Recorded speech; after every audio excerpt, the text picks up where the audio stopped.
L'épreuve est terminée, posez les stylos, les copies vont être ramassées. Voilà ce qu'ont entendu il y a une demi-heure plusieurs centaines de milliers de candidats au baccalauréat, en tout cas ceux qui sont allés au bout de la première épreuve écrite ce matin. Comme d'habitude, la philosophie, je vous donne quelques sujets.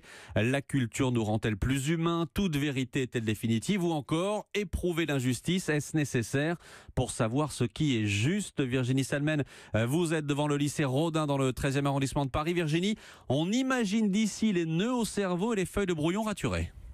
Oui, alors les nœuds au cerveau, ça dépend des candidats. Baptiste, en terminale S, est sorti le premier du lycée. Il est resté 1h10 et il a écrit efficacement 65 lignes. J'ai pas fait de brouillon, donc en 1 heure, ça va. C'est jouable. Et je pense que j'aurai 10. Alors vous avez parlé de quoi en quelques mots?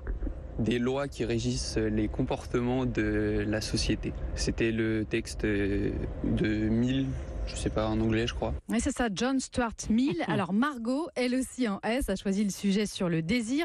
Et voici son meilleur argument. Je pense que c'est quand j'ai parlé de la thèse de Schopenhauer, disant que le désir, c'était un cercle vicieux.